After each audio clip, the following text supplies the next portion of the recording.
Hot off the presses. I got it. The book finally arrived. The Kim Porter's book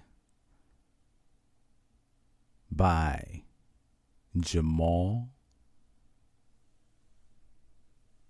We're just going to say Jamal. Shocking and embarrassing. Let's get into it. Ooh,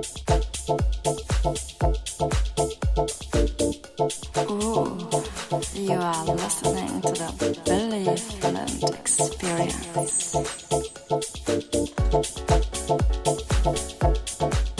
Thank you so much for joining me here. This is the Billy Flint Experience, and I am your host, Billy Flint, coming to you live here from Germany. Yes. We're going to get into this. The book. The Kim Porter's book, written by Jamal.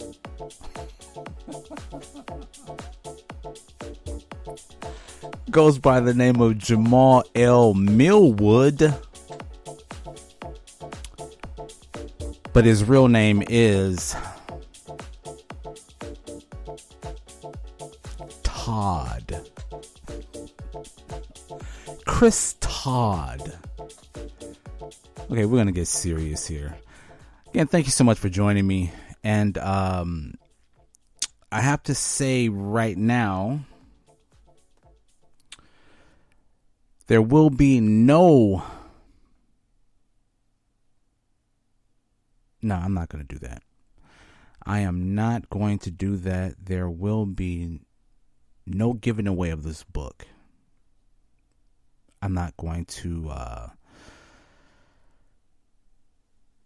put my 2 cents in this. Well, actually I am, but I'm going to approach this from a different angle.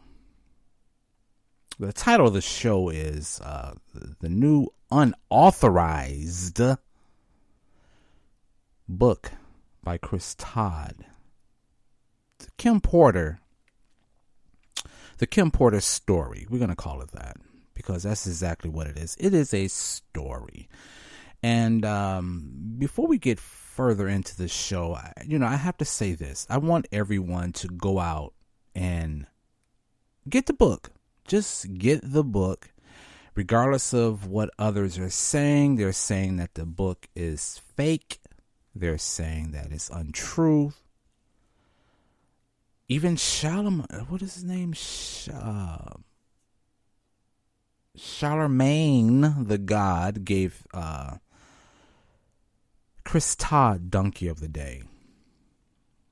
So, regardless of that and all of the other information of the people that are saying the book is really fake and it's not worth reading, I say I'm betting the other way. I would say get the book, whether you purchase it or you can even search the internet, as I did once I purchased the book.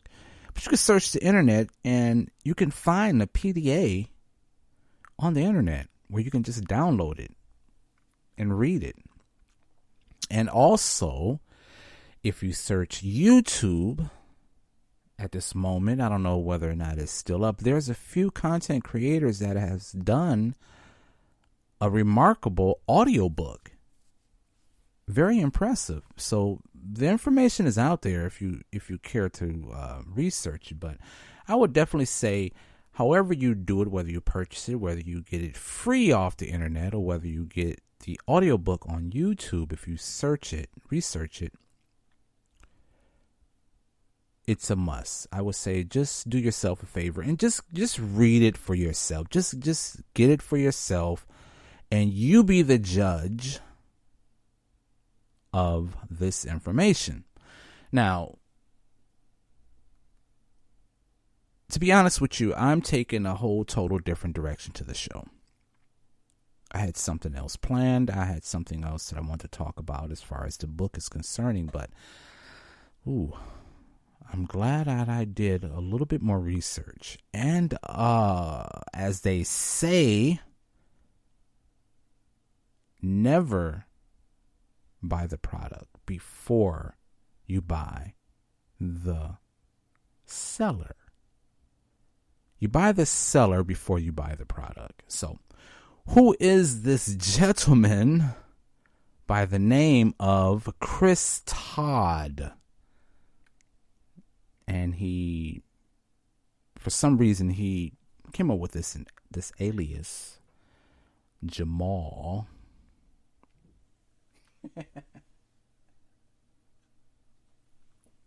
He had to pick, out of all the names that he chose, he picked Jamal. Jamal L. Millwood. And from other information that is out there, that it's supposed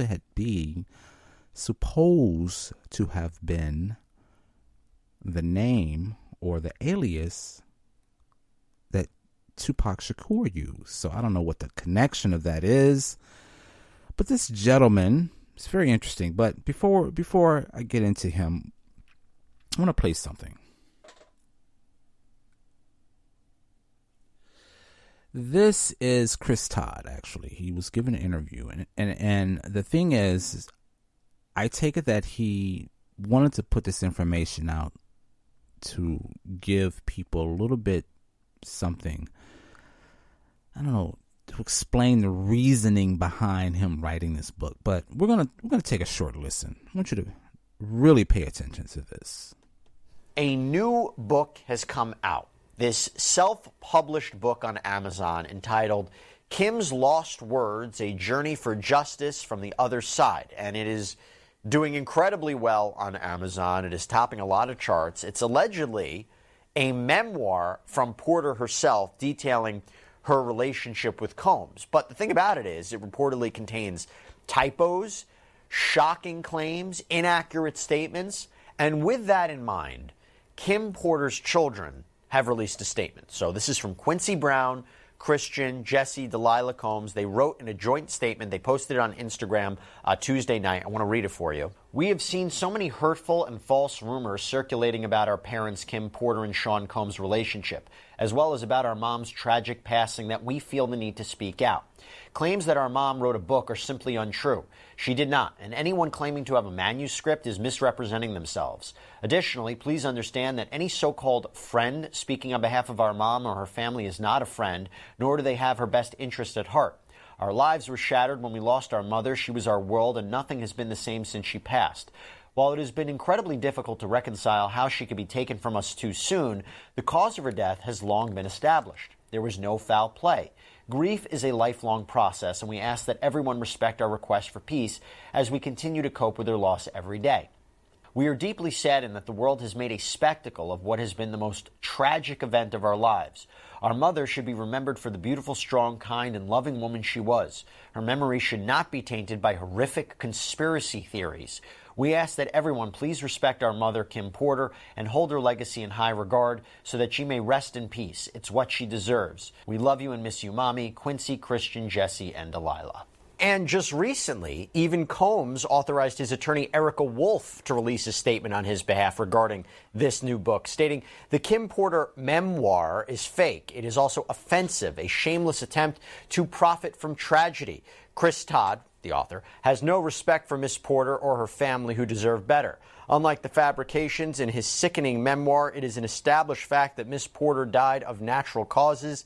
May she rest in peace. Now, when we say memoir, to be clear, there is no information verifying that Porter actually authorized these writings or authorized a book to be written by her at any point in time. Even the author, Chris Todd, can't confirm whether these are actually Porter's words or not, but he believes it's true, claiming that Porter herself created the information on a flash drive, which Todd says she gave to friends prior to her death. Again, her family and loved ones have denied this, but either way. So with that in mind, I sat down with this author, and he goes by the name Chris Todd, and he published this book under the pseudonym Jamal T. Millwood, seemingly in reference to a conspiracy regarding Tupac Shakur's death. So look, with all that in mind, I'm going to play you portions of this interview, and you can make your own judgments about what to take away from this. All right, Chris, thank you so much for coming on here on Sidebar. Happy to have you. So first, for anybody knows, how did you come about the Kim Porter story? How did you get these materials? How did you get involved in this? Yeah, it's been a crazy journey. I appreciate you having me on today. Thank you so much.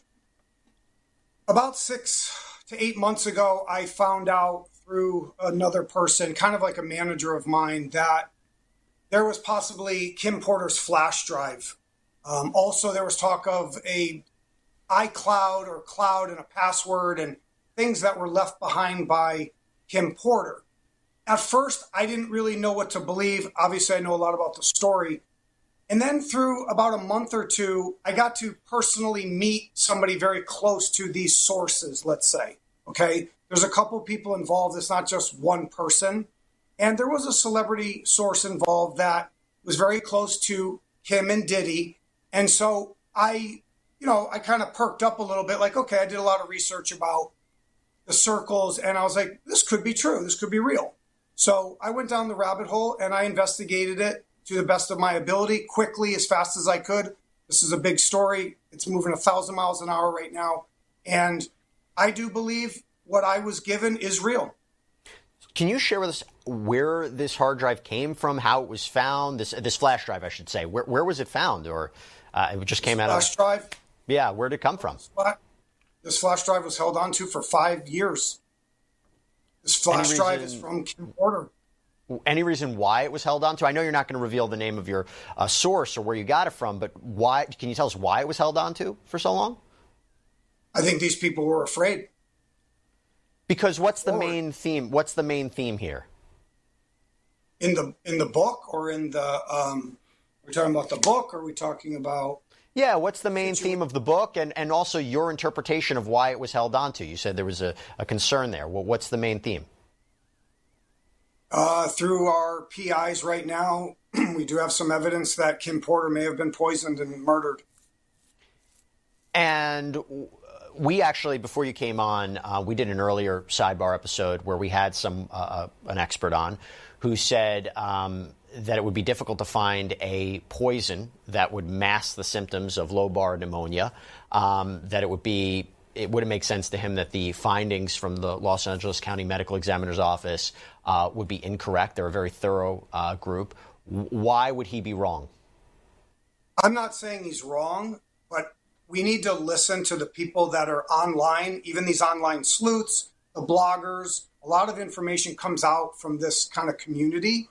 And there's talk of toxins being in her system at first. It was called deferred at first, then it was changed. But how do you separate people who always have conspiracy theories and rumors versus legitimate facts? I mean, you believe that there's something here. You said you did your independent research. How can you tell our viewers and our listeners that there's something more here legitimately and not just listening to the noise out there? I'm really more focused on the book right now and the memoir. As for investigating, doing the autopsy, looking at the autopsy close, okay, I'm open to that. Yeah, but mainly I'm focused on the memoir. So let's talk about this. How do you know for sure it's her words? It's a memoir from her, because it's in typewritten, right? You would say that it was from a computer. How do you know it's from her? Yeah, it's a great question, and I'm getting that asked all the time. I work a lot of cases. Okay, I claim to have solved the 2 most famous cold cases in history. Okay, I like to think I'm good at what I do. So when they came to me, and when I work with any whistleblower or source, I don't always believe them. I don't believe everything they say. I put them through my test, by my feel, my spirituality, forensics. There's a lot of things that I do. Dealing with the sources and the people that I've contacted closely, obviously, it's a dark story. It's dangerous. I'm familiar with this. Whistleblowers and sources don't always tell you everything. They don't show you metadata. They don't show you things that are going to trace it directly to them. So, like I said in the Rolling Stone article and another one that's coming out today or tomorrow, if you put my feet to the fire and God asks me life or death, do you know it's 100% her flash drive? No, I do not. But based on my feel, I prayed on it, and I felt I was to take a leap of faith, so I came forward with it. Some people would say, why publish it if you're not 100% sure? Well, I also am an investigative producer, author. I'm a storyteller. A lot of my fans know me very well. And the media in Hollywood, a lot of times, they don't want the truth. So they do projects and stories and unscripted and scripted that are not always completely 100% true. I'm no different than them. I would like to turn this book into a movie or a series, and we're shopping that right now. What, from reading these pages, what is your overall takeaway? If this is, in fact, Kim Porter's memoir, what is your takeaway from it? It's disturbing. It's dark. It's sad. This is an abused woman telling her story. When I first read the whole thing, I only had a couple pages at first. Now, as for the tapes, I've been told that I can have access to the tapes. What are the tapes? First, start there. What tapes are you talking about? The big ones. You're talking about sex tapes. Yeah, but with very famous people. Okay, so talk to us about what you were told about the tapes. That if I pass the test, they trust me, I will be the one to do it. Who's they? The sources and the people around the community of Kim and Diddy. And with all due respect, why wouldn't they bring that information to law enforcement? Why wouldn't they just drop it in, CNN's or ABC or any other news outlet's mailbox? Why come to you as opposed to law enforcement or another media organization? If one of the people are underage in the sex tape, I have to, per my attorney, go to the FBI. I'm not going to comment right now if I'm in possession of the tapes or not, per my lawyer. So, but to answer your question, these people are scared. And what you're saying, like, well, if they just dropped it off at CNN or they just emailed it, that's not the appropriate way to do this. Okay, well, I mean, look, you're in a very interesting position right now, and clearly a lot of people are very interested in what you've presented. But I mentioned this before, I'm going to mention this again. As you know, this has been met with criticism. Porter's family and friends say this memoir is a fake. Albie Shore says it's fabricated, that it's offensive. Reportedly also came out and said, quote, a significant suit headed right for the heads of the responsible parties who dragged my name into this. Porter's friends, Kimora Lee Simmons, LaWanda Lane, told Rolling Stone that they don't know you at all. Lane said every page in that book is false, that Porter wouldn't write a memoir, that she would never write a memoir, that she liked her life to be private. Rolling Stone also reported that a source close to the Combs family says the family is exploring all of their options and saying, quote, the baseless pages in the book not only misrepresent Miss Porter's lived experience and legacy, but also continue to cause unnecessary distress to her loved ones. And her children came out with a statement today on Instagram, which I read before. What's your reaction to all that? We did $1 million in sales in 12 days. The people want the truth. There's people writing me from all over the world, thanking me. What you just said, I know I'm still reading this stuff. I can't even keep up with it right now. I've actually have to hire people to read the stuff. We have to think about who these people are talking about. They're possibly talking about the devil. So if they say it's not real, remember who's saying that. Okay? A lot of people believe it's real. A lot of African Americans believe it's real. They're telling me, they're calling me. I'm talking to all the bloggers and podcasters because I'm an open book. I talk to the little people. So my point is, I still am assessing what's being said by everybody close. I get it. But this is what happens just like on my other cases. Yeah, they said they didn't do it too. And it turned out to be I was right. So, like I said, this is going to play out. I can't say I'm 100% right this second, but I'm not pulling that book down. Under my First Amendment, my civil rights, I'm not pulling it down. Are you prepared to potentially be sued over this? Absolutely. I'm already prepared. And also, let's remember, Amazon, Jeff Bezos owns the Washington Post. Okay? I'm sure he's for freedom of speech. and also some form of free press. I've been blocked and censored by the media for years, and I'm not going to bring it up. Everyone can do their own homework. It's not happening to me anymore. So there was a quote from you in that Rolling Stone article where you say, if I'm so hot and my story and project's #1 on Amazon, where is everybody? Where's my agent? Where's CIA?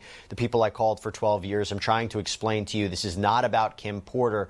It's about Chris Todd. And I wonder if somebody could interpret that statement and say, you know, he's taking this and he's saying whatever he needs to say for fame and fortune. It's not about getting the real message out there. It's not about getting Kim Porter's story out there. It's about Chris Todd. What would your response be to that?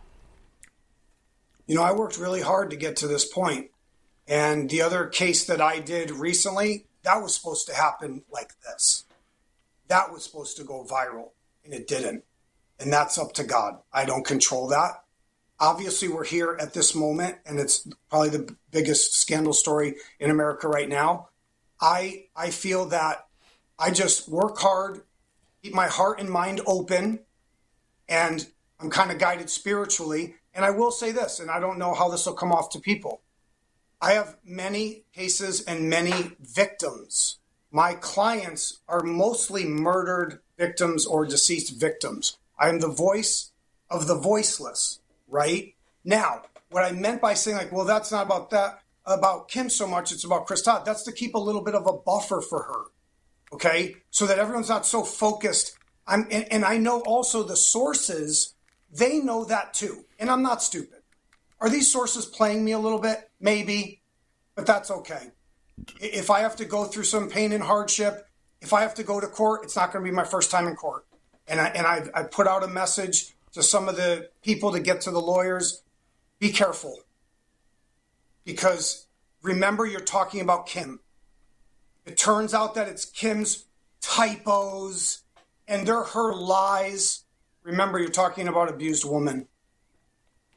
And would you be willing to submit these papers to an independent auditor of some kind or an independent agency to verify that it's, you know, her work? I don't know how they would be able to do it, but because it's not handwritten. But if there was a mechanism in place to independently verify it, would you do that? I have some things I haven't released yet that can show very much more that this is really hers. I have to do it piece by piece, and also the sources are testing me a little, and they're trying to. We all agreed that we need to see what happens when the memoir comes out first.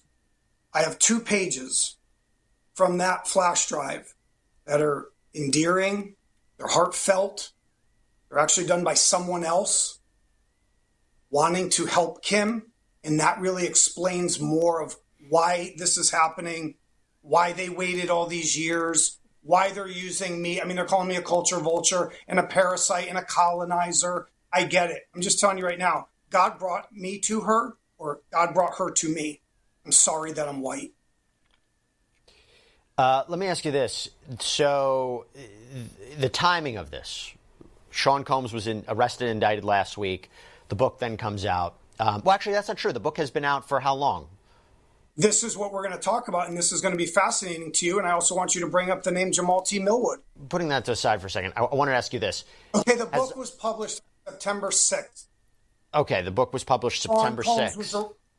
Sean Combs was arrested later. He wasn't. Yeah. I didn't know he was going to be arrested. That's what people are trying. They're confused about. They're thinking Diddy did this, and they're saying, "Well, I didn't have some inside source that he's going to be arrested. I'm not the FBI, right? CIA agent." Okay, so I took a leap of faith. Now, at that point, when it started to come out, it was kind of quiet until they did an article about me, which I'm grateful for. Then things exploded quickly. Okay. I would have put my name on the book if Sean Combs was actually in a jail cell. He wasn't. Okay, so it's cryptic. And that's why the book says for Kimberly Porter, not by. I can't say by her. I have some issues legally with that. So my point is, September 6th, it comes out. It's a leap of faith. It catches fire. He goes, okay, cool. I didn't know he was going to be arrested. So the timing, maybe there's some, more spiritual element involved here. Has law enforcement gotten in touch with you after this this book became so public? The book became published and these allegations came out, or not even allegations, the words that you published. Has the law enforcement reached out to you? I cannot comment on that. Okay.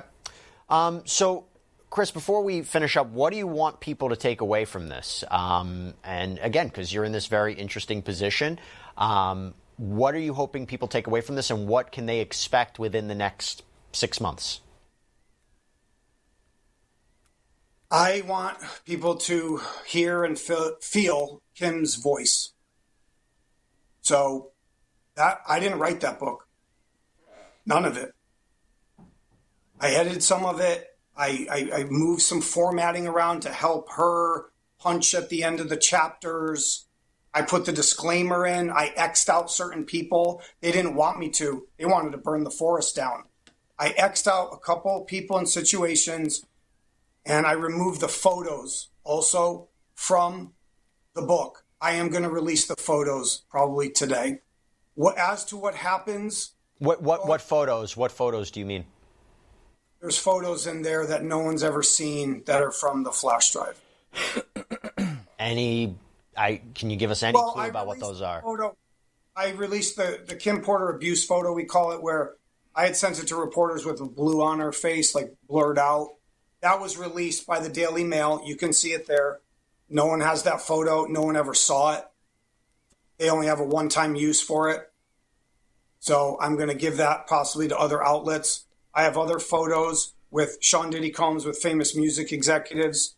I have them doing some things. There's no nudity. It's not sexual. What I'm saying is they're pictures of him that tell a story. And so nobody ever saw these pictures. So the sources wanted me to reveal them, but I wanted just Kim's voice to be heard first and just for her to talk to the audience.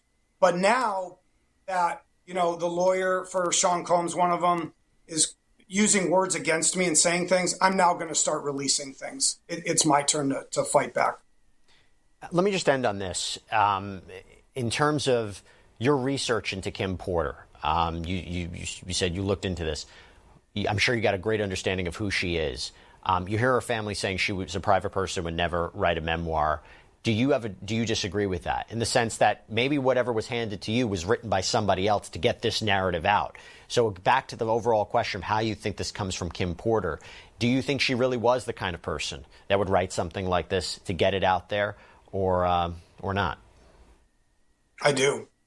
And I've dealt with a lot of victims on cases, and if her death had mysterious circumstances and she's coughing up blood at her Toluca Lake house, there's some suspicious things about her body being moved and where the evidence is. Look at what she's saying that he did to her. Okay, he's threatened her many times. So, and now the thing too, look, if I was saying this about some kind of halfway criminal, we're talking about Sean Holmes. Think about that. So I'm all for it. I will fight for her. And if somebody proves to me that it's fake, albeit, prove it. Okay, there you have it. Mr. Chris Todd. Or Jamal L. Millwood, the so-called author of the new Kim Porter's book, Unauthorized. We have to keep saying that. It is unauthorized, unverified, I would even say. I would even say that this gentleman, if that's what you want to call him, he is the Jaguar right. The new Jaguar right. Because anything that okay. Again, I am not going to do any spoiler alerts on this book. I want everyone to actually research this information themselves and come to their own conclusion. The reason that I provided this audio of Chris Todd is just so you can hear his voice, so you can hear what he is saying pertaining to the reasoning behind him producing this book. And as I said before, you buy the seller before you buy the product. And I'll leave that at that. This book, what I have to say, it's a short read. It's only about 60 pages. 19 chapters, and each chapter, I guess, is about maybe 2 or 3 paragraphs. It's really not a long book. You can read this book within 15-20 minutes on your lunch break, cigarette break, sitting in traffic at the red light. You can read this book. It's not really that in depth, and most of the information in the book is, I'll put it to you this way, it's already information that we've heard over the past years. The allegations, the conspiracy theories. It's a good read. It's entertaining. I'm not going to take away from the book. It is entertaining to read. It's very interesting. It's embarrassing and shocking. And the reason that I say it's embarrassing and shocking is because some of the allegations, I mean, I don't know. Again, I'm not going to give the book away. I'm not going to do any spoiler alerts. I want everyone to get a hold of it. However you get a hold of this book, whether it's on Amazon, because I know it's on Amazon. That's where I ordered it. It took me a while to actually get it because of the fact that I'm here in Germany. In Germany, just their Amazon, I don't know, for whatever reasons, they didn't have the book. So I had to go through many different avenues and search deep within Amazon, and I actually found it. So I had to wait. I didn't want to say anything about the book. I wanted to wait and read it for myself, so I would have the information for myself and not listening to what other content creators are saying about it. I think that's very important to anyone.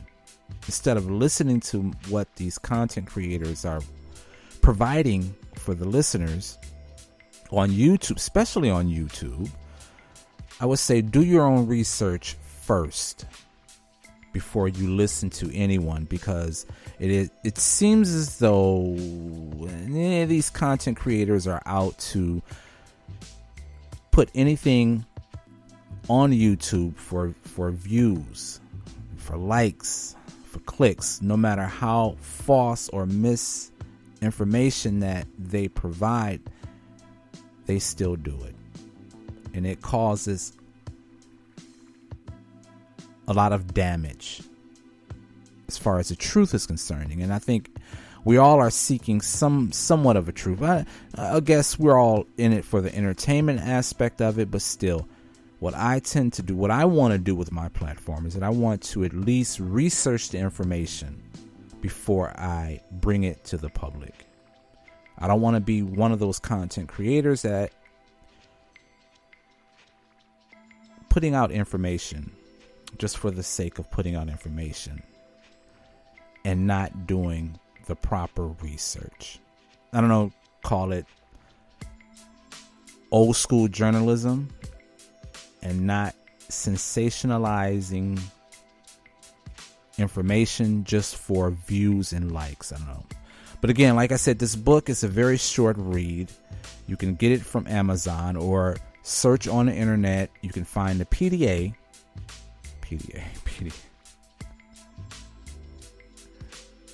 You can find this. You can find it on the internet where you can download it. So you can find the PDF on, I don't know what, PDA. You can find a PDF on, I guess because I'm tired. It's late here in Germany, so You can find it on the internet, or again, search on YouTube, and I'm pretty much sure you can find the audiobook, because there's plenty of audiobooks that is listed on YouTube. Now, let's get to the meat and potatoes of this. And as I said before, you buy the seller before you buy the product. So who is this Chris Todd individual? He is a self-appointed investigator, as he called himself, an investigator and a producer. He does have many books that is listed actually on Amazon. Interestingly enough, I found his other books, but I couldn't find the Kim Porter book.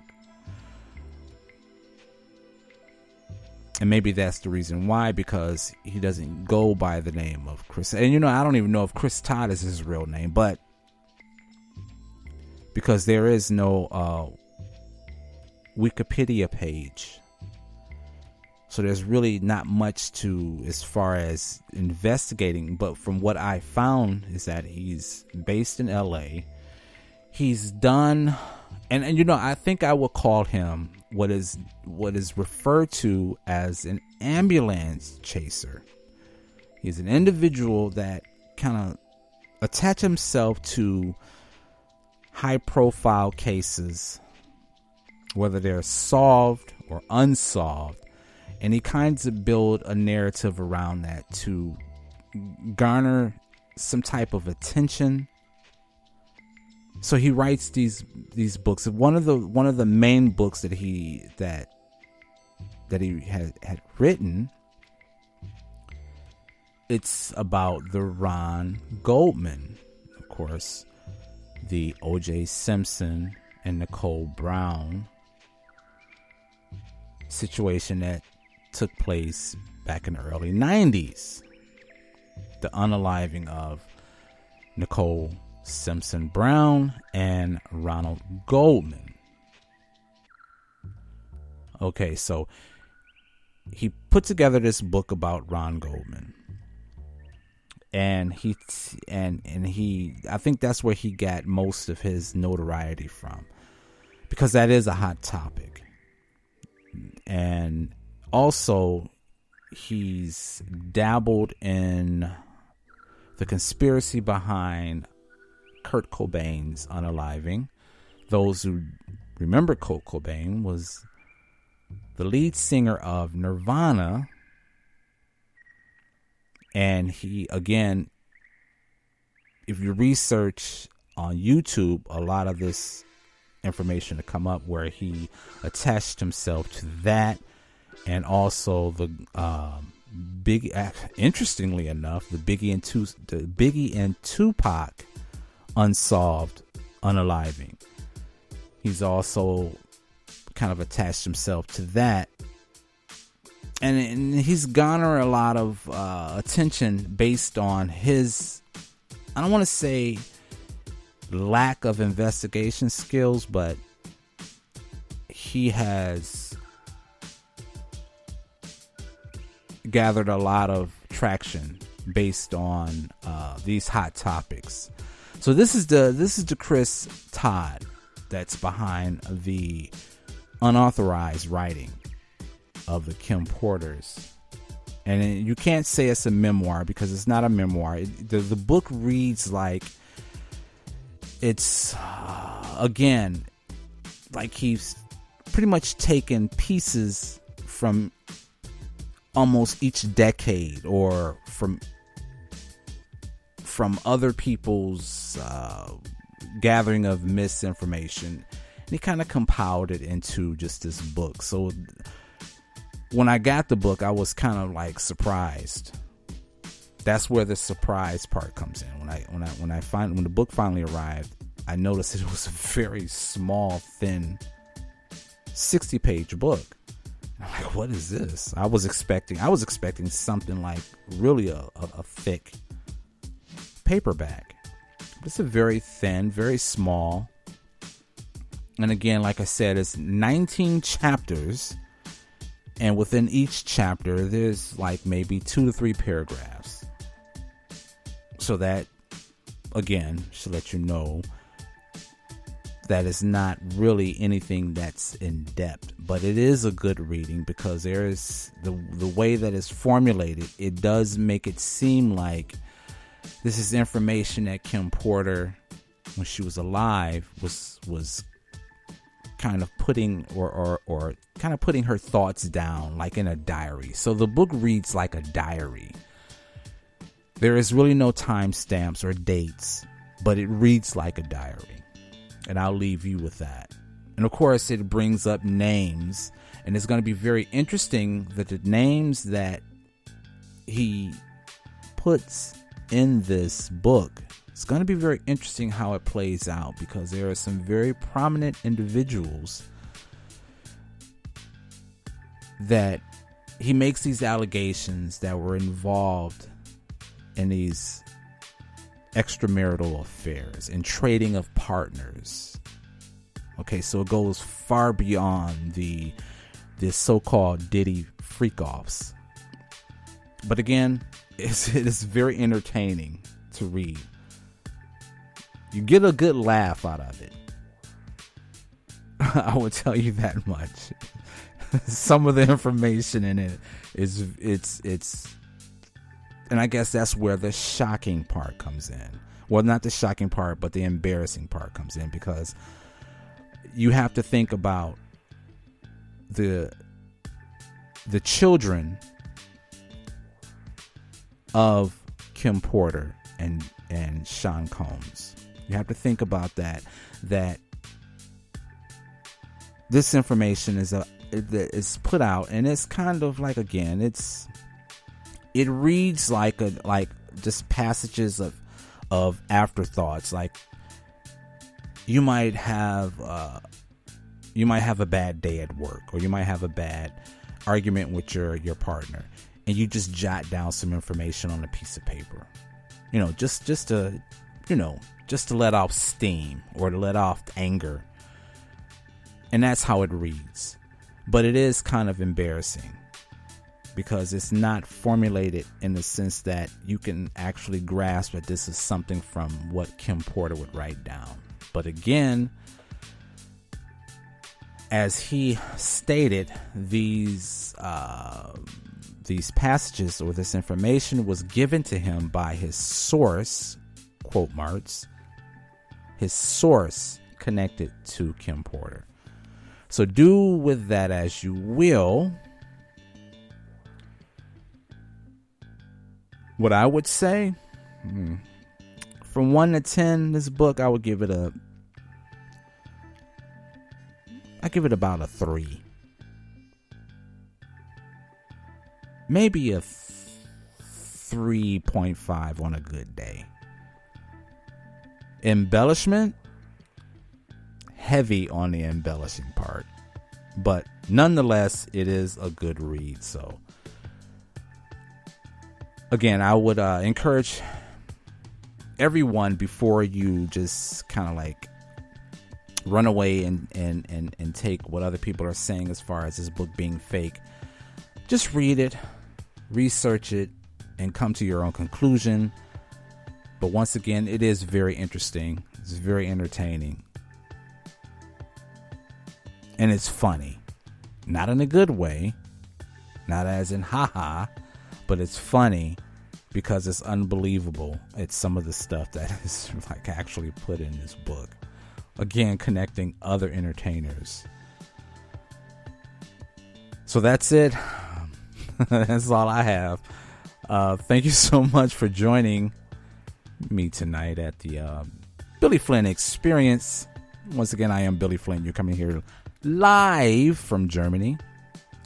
Look forward to being with you again. Enjoy your rest of the weekend and have a very, very productive week. Be with you again soon. Take care.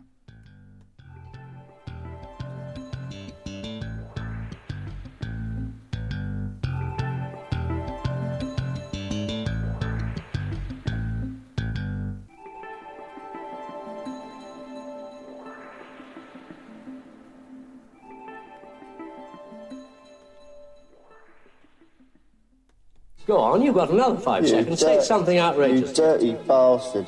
Go on, again. You dirty fucker. What a clever boy. What a fucking rotter. Well, that's it for tonight.